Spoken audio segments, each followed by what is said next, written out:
بسم اللہ الرحمن الرحیم۔ السلام علیکم ناظرین، میں ہوں آپ کا میزبان آفتاب احمد اور آپ کو حافظ سجاد علی زہرائی صاحب کے آفیشیل یوٹیوب چینل میں خوش آمدید کہتے ہیں۔ حافظ صاحب السلام علیکم، آپ کو بھی خوش آمدید کہتے ہیں آپ ہی کے چینل میں۔ وعلیکم السلام، بہت شکریہ آفتاب بھائی۔ حافظ صاحب، جسٹ جو گزشتہ رات تھی وہ ایک کلپ جو ہے وہ سننے کو ملا، اس میں آپ اویس ربانی صاحب کے ساتھ تھے اور ایک مولانا صاحب تشریف فرما تھے۔ انہوں نے ایک غالباً بہت ہی نئی چیز متعارف کرائی، جو new concept which we hadn't heard about it. وہ یہ کہ وہ فرما رہے تھے کہ امام حسین علیہ السلام ایک روحانی شخصیت تھے اور انہوں نے یزید کی جبلت کو دیکھ لیا تھا، اور مزید برآں یہ کہ وہ خلافت میں دلچسپی نہیں رکھتے تھے۔ تو کوئی بات سمجھ میں نہیں آئی، تفصیل کے ساتھ وضاحت فرمائیے گا کہ یہ کیا چیز تھی۔ بسم اللہ الرحمن الرحیم، السلام علیکم آفتاب بھائی۔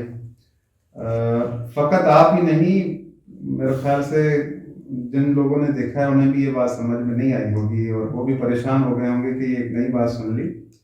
اگر تو مفتی تیجانی صاحب اپنی جگہ پر ٹھیک ہیں کہ وہ کہہ رہے تھے کہ امام حسین علیہ السلام ایک روحانی شخصیت تھے، تو انہوں نے جبلت بھی دیکھ لی تھی یزید کی۔ اب جبلت کیا ہوتا ہے آپ کو تو یقیناً پتہ ہوگا، اگر آپ اس کو سادہ زبان میں جو عام ذہن ہے اس میں اگر ٹرانسلیٹ کرتے ہیں تو جو سننے والے ہیں ان کے لیے آسانی ہو جائے گی۔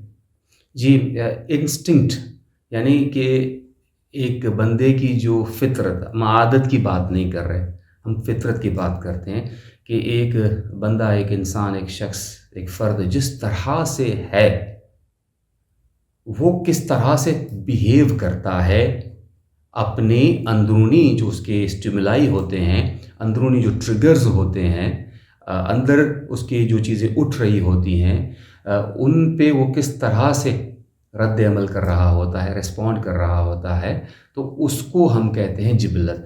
دیکھیں، اگر ہم کسی جانور کی بات کریں، اینیمل، اگر کوئی بلہ ہے یا کتا ہے یا گھوڑا وغیرہ ہے تو ان کے پاس کوئی چارہ ہی نہیں ہے، کوئی دوسرا آپشن ہی نہیں ہے کہ وہ کتے بلے یا گھوڑے کے علاوہ کچھ ہو سکیں۔ یہ چیز فقط انسان میں موجود ہے کہ اس کی چوائس ہے، اس کا انتخاب ہے کہ وہ انسان بنے یا نہ بنے، کیونکہ الہمہا فجورہا و تقواہا، اس کے اندر جو ہے اللہ تعالیٰ کی طرف سے، یا یوں کہہ لیں کہ فطری طور پہ دونوں جوہر موجود ہیں بیک وقت۔ اب انسان کا اپنا جو انتخاب ہے کہ وہ تقوی کی طرف اگر راغب ہوگا تو فرشتوں سے بلند ہو جائے گا، اگر وہ پستی میں جائے گا تو اس کی تنزلی کی بھی کوئی انتہا نہیں ہے، وہ جانور سے بدتر ہو جائے گا، کالانعام بل اضل والی بات بھی قرآن پاک میں موجود ہے۔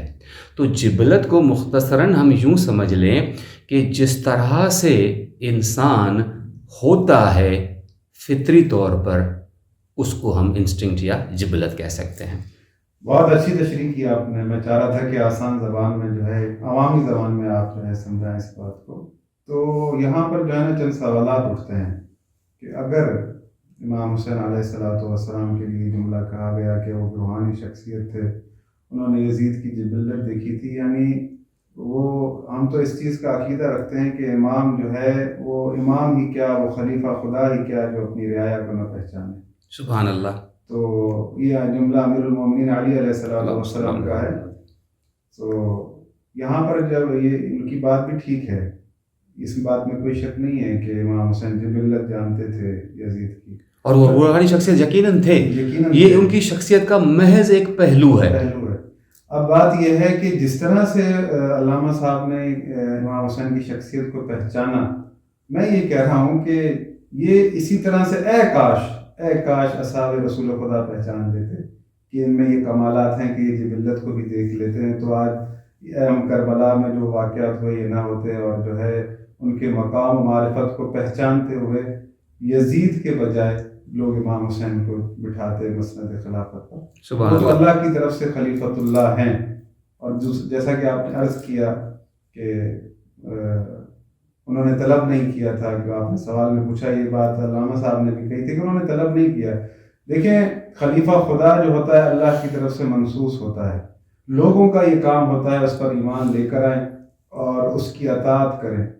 اگر لوگ اسے چھوڑ کر دوسری راہ لیں گے تو اللہ رب العالمین نے لوگوں کے اوپر زبردستی نہیں کی. وہ میں اس چیز کو واضح کر چکا ہوں اسی پوڈ کاسٹ کے اندر کہ وَمَن يُشَاقِقِ الرَّسُولَ مِن بَعْدِ مَا تَبَيَّنَ لَهُ الْهُدَىٰ، کہ جو بھی حق واضح ہونے کے بعد تمام جو چیزیں اللہ رب العالمین نے اتاری ہیں وہ ساری چیزیں جاننے کے بعد، حق واضح ہونے کے بعد جو بھی اللہ اور اس کے رسول کی مخالفت کرے گا تو خداوند متعال کا یہ فرمان ہے مخالفت کرنے کے بعد وَيَتَّبِعْ غَيْرَ سَبِيلِ الْمُؤْمِنِينَ، یعنی مومنین کی سبیل کے علاوہ اور سبیل پر چلے گا تو جہاں وہ چلے گا ہم اسے چلنے دیں گے.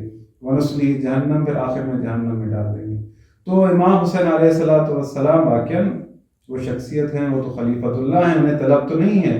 یہ لوگوں کا کام ہے کہ وہ یزید جیسے کو چھوڑ کر خلیفۃ اللہ کے پیچھے چلیں. اور اس کا نتیجہ یہ دیکھ لیں کہ اس کا یعنی کس قدر ظلم کیے گئے امام حسین علیہ السلام پر، کہ کربلا میں جو سارے آپ مصائب سنتے ہیں یہ چیزیں نہ ہوتی اور شروع سے ہی لے کر جو حق تھا، جس طرح سے اللہ رب العالمین نے اپنی ایک سبیل بنائی ہے، اپنی ایک صراط بنائی ہے. خدا متعال کا یہ فرمان ہے کہ سورہ نحل میں ملتا ہے، ہمیں یہ آیت موجود ہے کہ وَعَلَى اللَّهِ قَصْدُ السَّبِيلِ وَمِنْهَا جَائِرٌ وَلَوْ شَاءَ لَهَدَاكُمْ أَجْمَعِينَ، کہ اللہ کی طرف فقط ایک سیدھا رستہ آتا ہے، باقی رستے ٹیڑھے ہیں. ایسا نہیں ہے کہ اللہ رب العالمین نے کہا ہے کہ اگر کوئی آئے گا تو فقط ایک رستہ آئے گا. اللہ رب العالمین کا یہ فرمان ہے وَمِنْهَا جَائِرٌ، اور اس میں ٹیڑھے رستے بھی ہیں جو اللہ کی طرف نہیں آتے. یعنی اللہ رب العالمین نے اپنی طرف آنے کے لیے رستہ جو بنایا ہے ہمیں اس کا انتخاب کرنا ہے. راستے تو دوسرے بھی بنیں گے جو جائر ہیں، ٹیڑھے ہیں، لیکن وہ اللہ تک نہیں پہنچتے. اللہ تک پہنچنے کے لیے اگر کوئی راستہ ہے تو وہ اللہ کی سبیل ہے، اور اللہ رب العالمین کے بنائے خلفاء ہیں جو اللہ رب العالمین نے ہماری ہدایت کے لیے رسول خدا صلی اللہ علیہ وآلہ وسلم کے بعد مقرر فرمائے، اور وہ رسول خدا کی وصیت ہیں. اور میں یہ چاہتا ہوں کہ یہاں پر ایک چیز واضح کروں کہ کیونکہ آپ دیکھتے ہیں پوڈ کاسٹ کے اندر، اور جو ہے میں نے بارہا یہ سوال اٹھایا ہے اور اسے بار بار اٹھاتا رہتا ہوں کہ رسول خدا صلی اللہ علیہ وآلہ وسلم کے اوصیاء جو رسول خدا نے بیان فرمائے ہیں 12 ہیں، تو ہمیں کوئی بھی اس بات کا جو ہے نا ٹھیک طریقے سے جواب نہیں دے سکا کہ وہ 12 کون سے ہیں. کوئی 8 گنتا ہے، کوئی 4 گنتا ہے، کوئی 5 گنتا ہے. یہاں پر اس قدر جو مسلمان پھنسے ہوئے ہیں اور رسول خدا کی وصیت کو چھوڑ کر، تو یہ ایک بہت بڑا المیہ ہے. پھر جب ہم بیٹھتے ہیں بات کرنے کے لیے تو اپنی بات کو واضح کرنے کے لیے، اپنے عقیدے کو بچانے کے لیے پھر ہر کوئی اپنی طرف سے ایک چیز بنا لاتا ہے، اور جو بجائے اس کے کہ جو چیزیں بنائی جاتی ہیں، جو جوابات لائے جاتے ہیں، تو ضروری یہ ہے کہ وہ حق کو تسلیم کر لیں، اللہ کی سبیل کو تسلیم کر لیں، اللہ کے بنائے نظام کو تسلیم کر لیں. جو لوگ انکار کرتے ہیں کہ بھئی اللہ نے جو ہے وہ یہ اختیار نہیں دیا، یہ بندوں کا اختیار ہے، تو ان کو یہ سوچنا چاہیے کہ امام مہدی آئیں گے وہ کس کے اختیار سے آئیں گے. جی بالکل. اچھا کہ یہاں پہ اگر آپ کی اجازت ہو تو میں اس بات کی پوری طرح سے تائید کروں گا. ذرا شوق لگے گا، ذرا ناظرین ذرا غور سے سنیے گا، پوری بات سن لیجیے گا. امام حسین علیہ السلام یا ہمارا کوئی بھی امام بالکل بھی دلچسپی نہیں رکھتا تھا کہ ان کو دنیاوی جو ہے وہ خلافت ملے. They were not interested. جی حکومت، بالکل. I take my words back. I'm deeply sorry for that. I didn't mean that. حکومت جو ہے ان کو ملے بالکل دلچسپی نہیں رکھتے تھے. They were least interested. وجہ اس کی یہ ہے کہ جناب والا if you are interested you will do whatever is easy to you, whatever is convenient to you. جو آپ کے کمفرٹ زون کو پش نہیں کرتا، جس میں آپ تغافل کے خول سے باہر نہیں نکلتے، جو آپ کے لیے سہل اور آسان ہو آپ وہی کریں گے. لیکن امام حسین علیہ السلام اور باقی ائمہ معصومین ور کمیٹڈ. ان کی جبلت میں اللہ کی طرف سے کمٹمنٹ تھی. دیکھیے انٹرسٹڈ ہونا اور کمیٹڈ ہونا بہت بڑا فرق ہے. If you are committed you will do whatever it takes, اور واٹ ایور اٹ ٹیکس یعنی جو کچھ بھی ضروری ہے آپ وہ سب کریں گے. تو امام حسین علیہ السلام نے کوئی دقیق کا فروگداشت نہیں رکھا. He didn't spare any of the efforts. اور انہوں نے وہ کچھ کیا جو واقعی ضروری تھا دین اسلام کو بچانے کے لیے.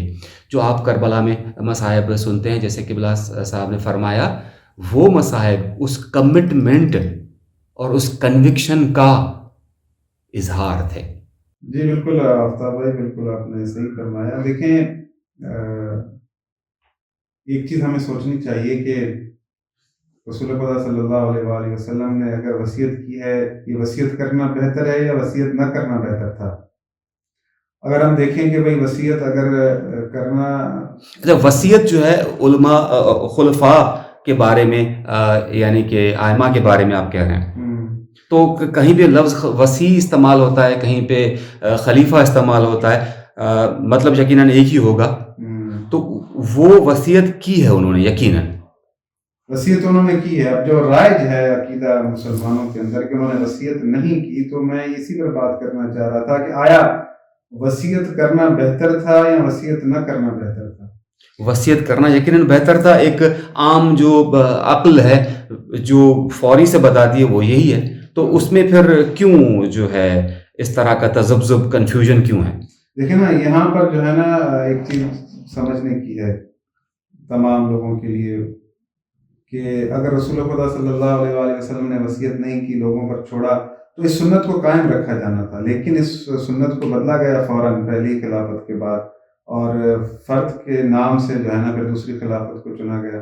تو وہ بھی یہ سمجھ رہے تھے کہ بھئی چن کے جانا، انتخاب کر کے جانا، وصیت کر کے جانا بہتر ہے، کہ نام لے کر کے بھئی یہ امت کے لیے بہتر شخص ہے، اسے مقدم رکھا جا رہا ہے. تو یہاں پر وہ بھی یہ بات سمجھتے ہیں. تو پھر جب رسول خدا کی بات آتی ہے، انہوں نے اس بات کی فکر کیوں نہ کی؟ دیکھیں حضرت آدم سے لے کر جتنے بھی انبیاء آئے ہیں رسول خدا تک، ہر نبی نے اپنی وصیت کی ہے، اپنے وصی کا اعلان کیا ہے، اپنے بعد آنے والے نبی کا اعلان کیا ہے. اور بنی اسرائیل کے اندر بھی قرآن میں ہے کہ خداوند متعال نے 12 نقیب قرار دیے. جی ہاں. تو فطری طور پر، عقلی طور پر اگر انسان سوچے کہ وہ شخص جو عالمین کے لیے رحمت بن کر آئے ہیں، وہ شخصیت جو لوگوں کو ظلمات سے نکال کر نور کی طرف لے جانے آئے ہیں، ان کے بارے میں یہ گمان کرنا کہ وصیت نہیں کر کے گئے، یہ درست نہیں ہے.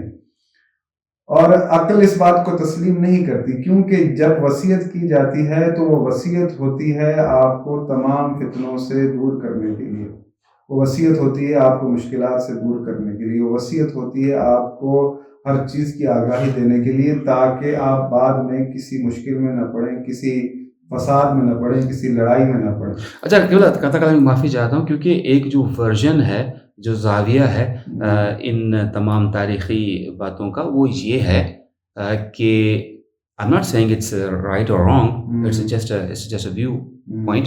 وہ یہ کہ آپ صلی اللہ علیہ وآلہ وسلم نے وصیت یہ کی تھی کہ لوگ اسے چنیں خلیفے کو. نہیں، ایسی کوئی وصیت رسول خدا نے نہیں کی. رسول خدا صلی اللہ علیہ وآلہ وسلم نے کیونکہ 12 کہے ہیں اور امیر المومنین کی ولایت کا اعلان کیا ہے غدیر کے اندر، تو عقل یہ کہتی ہے، شعور یہ کہتا ہے، فطرت یہ کہتی ہے کہ رسول خدا صلی اللہ علیہ وآلہ وسلم موجود ہیں تو پہلے فرد کو دکھا کر جائیں. تو انہوں نے وہ عمل انجام دیا اور غدیر خم میں تمام اپنی جماعت کے سامنے امیر المومنین کی ولایت کا اعلان کیا اور کہا کہ من کنت مولا فہذا علی المولا.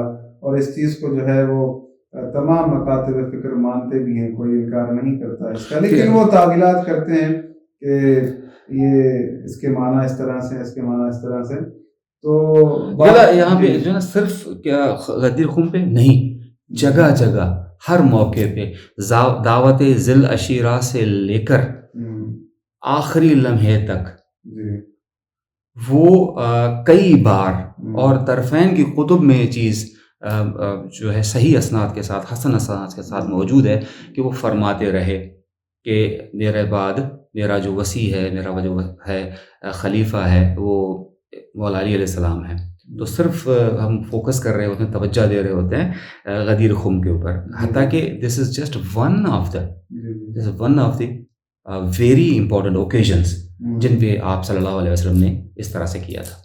بالکل صحیح فرمایا آپ نے. رسول خدا صلی اللہ علیہ وسلم پہلی دعوت ذوالعشیرہ کے اندر ہی ولایت کا اعلان کر دیا تھا، اپنے جانشین کا اعلان کر دیا تھا. لیکن غدیر جو ہے ایک آخری مہر ہے، یعنی سمجھ لیں کہ بالکل حتمی جو ہے، جسے ہم کہتے ہیں نتیجہ، کہ فرسٹ دعوت میں اعلان ہوا، اب لاسٹ میں بھی سیم ہی اعلان ہے. اس اعلان میں کوئی تغییر و تبدل نہیں ہے. اور یہ فطری ایک چیز ہے کہ جب وصیت ہو جاتی ہے تو وصیت کا مقصد یہی ہوتا ہے کہ جسے وصی بنایا جا رہا ہے وہ تمام تر اہلیت رکھتا ہے اس کی. اور خداوند متعال کا یہ فرمان بھی ہے کہ ان اللہ یامرکم ان تؤدوا الامانات الی اہلھا، میں اللہ تمہیں امر کرتا ہوں کہ اپنی امانتوں کو اس کے اہل کے سپرد کرو. تو رسول خدا صلی اللہ علیہ وآلہ وسلم کی ذات، یعنی جب جا رہی ہے یا جا رہے ہیں رسول خدا ہجرت کر کے مدینہ کی طرف، اور لوگوں کی امانتیں رسول خدا صلی اللہ علیہ وآلہ وسلم کے پاس، رسول خدا کے پاس ایک ٹائٹل ہے جو انہوں نے 40 سالہ محنت کے بعد جو ہے کسب کیا تھا، صادق و امین. اور اب وہ لوگوں کی امانتیں بھی ان کے پاس موجود ہیں.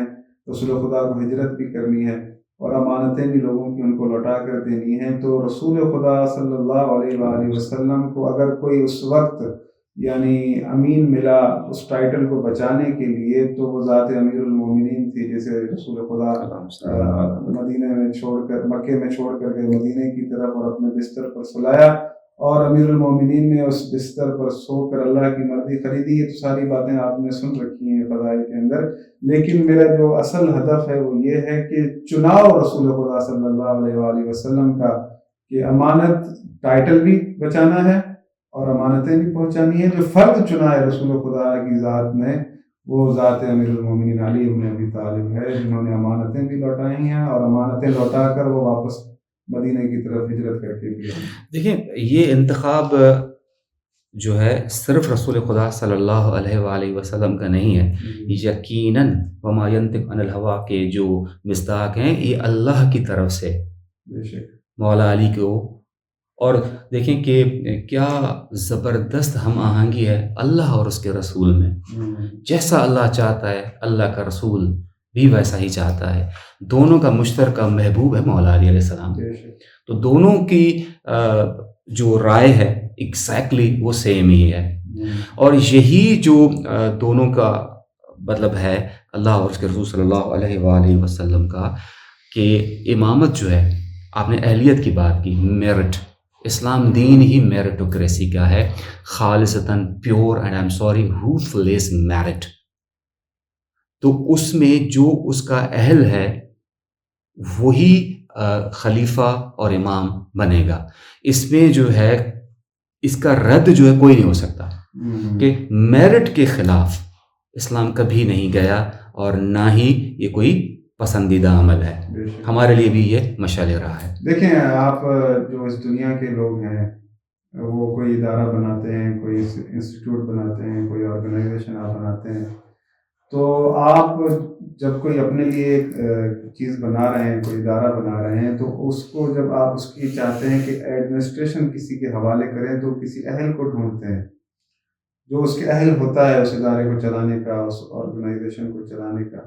تو آپ اہل ڈھونڈتے ہیں. تو اللہ رب العالمین اپنے دین کو باقی رکھنے کے لیے رسول خدا صلی اللہ علیہ وآلہ وسلم کی ذات کے بعد وہ اہل افراد رکھتا ہے، وہ عادل امام رکھتا ہے، وہ عالم امام رکھتا ہے، جن کے پاس تمام تر اہلیت ہے، جو قرآن کے وارث بھی ہیں، جن کے پاس تمام علوم قرآن موجود ہیں. اور کوئی ان سے آ کر اگر سوال کرے تو وہ یہ نہیں کہیں گے کہ ہمیں پتہ نہیں ہے، بلکہ جتنی بھی انسانوں کے اندر علمی تشنگی ہے وہ اسے دور کریں گے. اگر کوئی چاہے ان سے آسمانوں کے راز پوچھے تو آسمانوں کے راز بتائیں. اگر وہ چاہے کوئی ان سے پوچھے کہ زمین کے نیچے کیا ہے، سمندر میں کون کون سی مخلوقات ہیں، تو وہ تمام کے جاننے والے ہیں.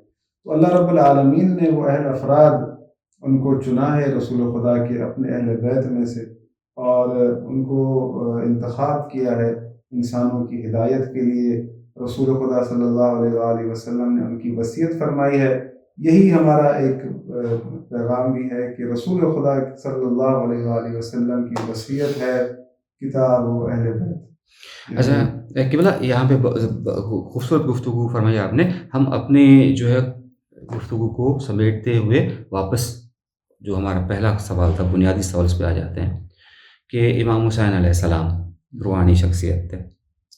جب جوانان جنت کے سردار ایک طرف جا رہے ہیں اور بالکل واضح ہے کہ وہ کہاں جا رہے ہیں، تو پھر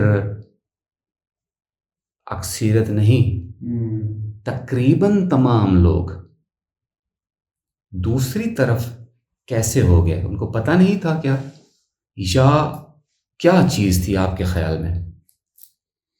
دیکھیں، بعض اوقات جب آپ معرفت نہیں رکھتے شخصیت کی تو اس کا نتیجہ یہ نکلتا ہے کہ آپ کسی ایسی راہ پر چل پڑتے ہیں کہ آپ پھر مجبور ہو جاتے ہیں خود اس کو چننے کے لیے. امام حسین علیہ السلام کی وصیت رسول خدا صلی اللہ علیہ وآلہ وسلم نے کی تھی. وہ کبھی بھی کسی کے پاس نہیں جاتے کہ مجھے تم چنو، کیونکہ امام وہ نہیں ہوتا جو لوگوں کا انتظار کرے کہ لوگ مجھے چنیں تو میں بنوں، بلکہ امام وہ ہوتا ہے جس کے لیے لوگ حسرت کی نگاہ سے اس کی طرف دیکھیں کہ یہ ہمیں نجات دلائے گا. امام وہ شخصیت ہوتا ہے. امام رسول خدا صلی اللہ علیہ وآلہ وسلم نے فرمایا کہ ان الحسین مصباح الہدی و سفینۃ النجات، حسین ہدایت کا چراغ ہے اور نجات کی کشتی ہے. اللہ رب العالمین نے حضرت نوح علیہ السلام سے کہا کہ ایک نوح بنا، وَاصْنَعِ الْفُلْكَ بِأَعْيُنِنَا، میری آنکھوں کے سامنے ایک بناؤ کشتی. تو حضرت نوح نے جب کشتی بنائی تو اس میں سب لوگ بلائے گئے، تمام کے تمام لوگ بلائے گئے. اب وہ بلائے گئے، اس کا یہ کام لوگوں کا ہے کہ اس نجات کی کشتی میں آئیں اور خود کو ہلاک ہونے سے بچائیں، بلکہ حضرت نوح کا خود کا بیٹا بھی جو ہے نا وہ انکار کر بیٹھا اس کشتی پر سوار ہونے سے، اور اس نے اپنی پناہ لی کہ میں اگر بچوں گا تو مجھے پہاڑ بچائے گا. تو جب وہ پہاڑ پر چلا گیا تو اس نے اپنی نجات کہاں دیکھی؟ پہاڑ میں. تو وہ ایسی یعنی طوفان آیا ایسا کہ وہ پہاڑوں سے آسمان کو جا کر پانی لگا، تو تمام کے تمام لوگوں کے لیے ہلاکت تھی. اگر نجات تھی تو وہ سفینہ نوح میں نجات تھی. امام حسین علیہ السلام کو رسول خدا نے ہدایت کا چراغ قرار دیا ہے اور نجات کی کشتی قرار دیا ہے. یہ لوگوں کا کام ہے کہ اس کی طرف آئیں. اب جو لوگ اس نجات کی طرف نہیں آ رہے تو یہ سارا قصور لوگوں کا ہے، کیونکہ انسان جب اپنے اعمال کی وجہ سے حق کو چھوڑ دیتا ہے، حق کی شناخت کو چھوڑ دیتا ہے، معرفت کو چھوڑ دیتا ہے، تو پھر اس کے ساتھ ایسا معاملہ ہوتا ہے کہ وہ ہدایت کی سے دور ہوتا جاتا ہے. سر اس میں کہ معاف کیجیے گا کہ مولا حسین علیہ السلام کے ساتھ جو افراد نہیں تھے وہ باد مخالف کاؤنٹر کرنٹ فلو کے عادی تھے ہی نہیں.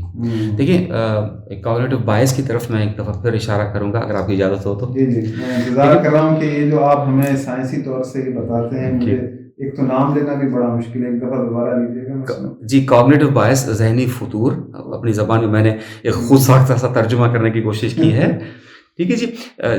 پچھلی نشستوں میں ہم ایک ایک دو کر کے بتا رہے ہیں ہمارے ناظرین کو لا آف ٹریویلٹی، ٹریویل چیزیں، آسان چیزیں، سہل چیزیں، جس میں بہت زیادہ تگ و دو نہیں کرنی پڑتی، بہت زیادہ محنت نہیں کرنی پڑتی، مطلب جس طرح سے لوگ جا رہے ہیں اس طرح سے چلے جائیں.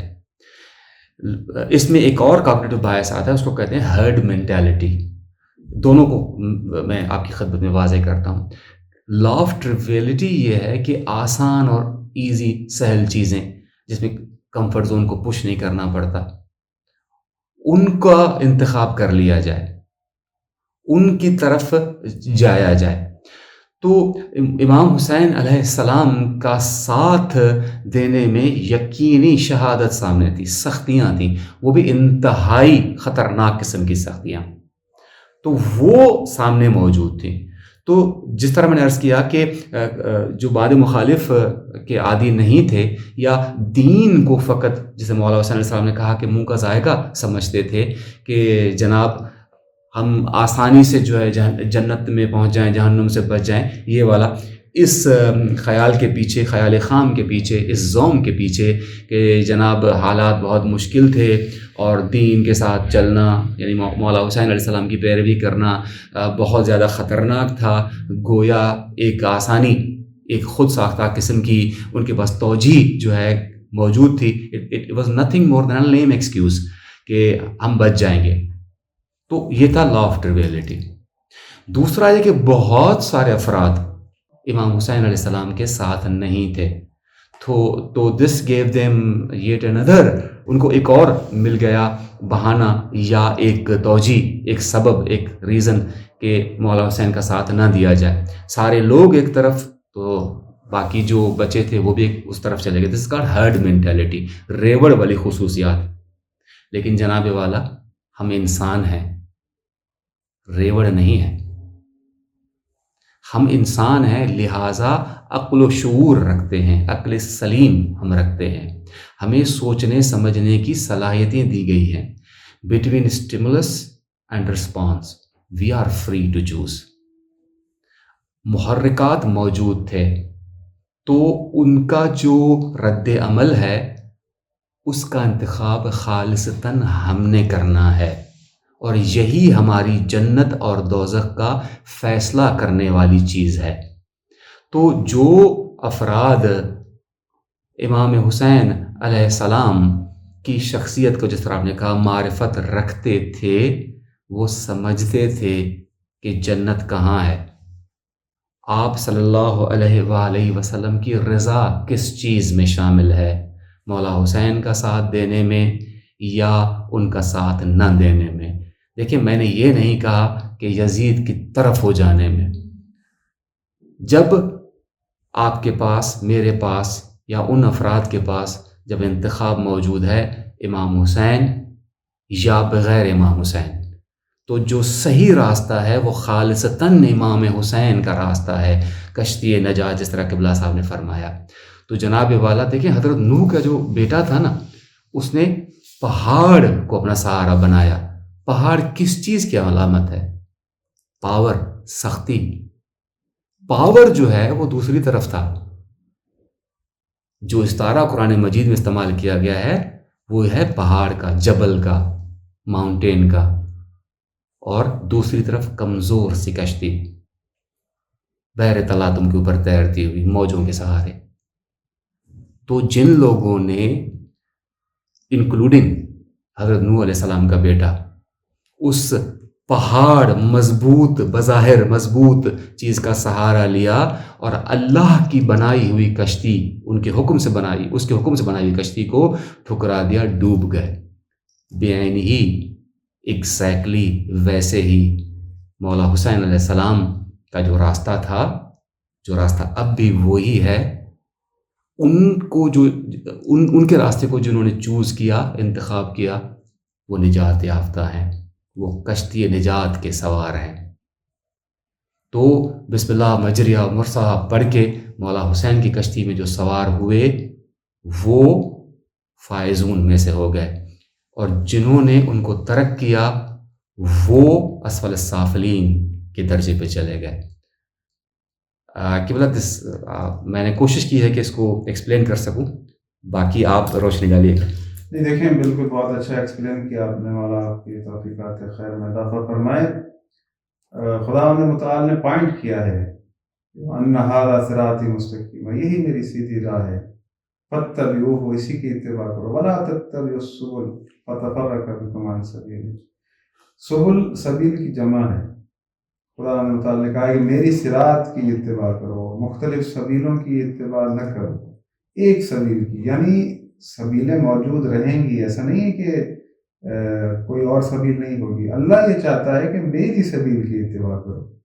اور فتفرق بکم عن سبیلہ، مختلف سبیلوں کی پیروی نہ کرو. اور اللہ کی طرف جو سبیل جاتی ہے وہ ایک ہی جاتی ہے، جیسا کہ میں نے ابتدا میں جی بالکل.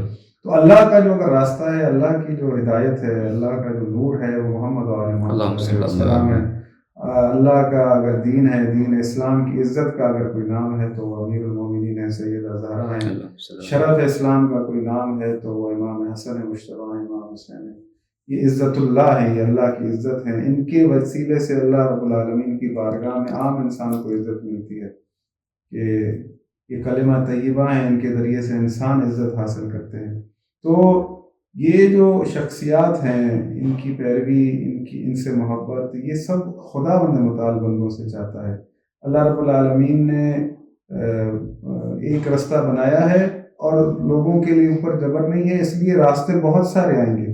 اسی لیے رسول خدا صلی اللہ علیہ وآلہ وسلم نے جو میں نے آیت پڑھی، اسی آیت کی تفسیر میں آپ کو یہ حدیث ملے گی کہ امیر المومنین مسجد میں تشریف لائے، لوگ بیٹھے تھے تو پوچھا گیا صراط مستقیم کیا ہے، تو رسول خدا نے فرمایا کہ ھذا صراط مستقیم، یہ ہے سیدھا رستہ، فاتبعوا، اس کی اتباع کرو، ولا تتبعوا السبل، اشارہ بھی کرتے جا رہے تھے، یعنی شمال و جنوب کی طرف اشارے کرتے جا رہے تھے کہ مختلف سبیلوں کی پیروی نہ کرو، فاتبعوا ولا تتبعوا السبل، اور کسی سبیل کی پیروی نہ کرو. تو اللہ کے رسول صلی اللہ علیہ وآلہ وسلم نے صراط مستقیم دکھایا تو ولایت کے ذریعے سے، یعنی ولایت امیر المومنین کا اعلان کیا اور ان کی اتباع کو واجب قرار دیا کہ اس کی اتباع کرو. اور جو دوسرے راستے ہیں ان میں ایگزیکٹلی یہ جو الفاظ ولا تتبعوا خطوات شیاطین کے، تو ولا تتبعوا جن کی مطلب اتباع سے منع کیا گیا ہے وہ دوسرے راستے ہیں، اور جن کی اتباع سے منع کیا گیا ہے وہ ہیں شیطان کے بہکاوے. تو ان کو اگر مترادف کیا جائے تو بات وہ بڑی واضح ہے، ایک آیت دوسری آیت کی توجیہ اور تفصیل اور تعویل کرتی ہے. کیونکہ شیطان اپنے خط تو کھینچتا ہے نا کہ لوگ اللہ کی سبیل سے ہٹ کر دوسری سبیلوں پر چلیں، لیکن اللہ کے پاس اگر کوئی سبیل ہے تو ایک ہی سبیل ہے، وہ محمد و آل محمد علیہ السلام. جزاک اللہ قبلہ، بہت شکریہ حافظ صاحب. ناظرین، یہ ایپیسوڈ آپ کو کیسا لگا ضرور آرا سے آگاہ فرمائیے گا. جزاکم اللہ خیر. Have a nice day. اللہ حافظ.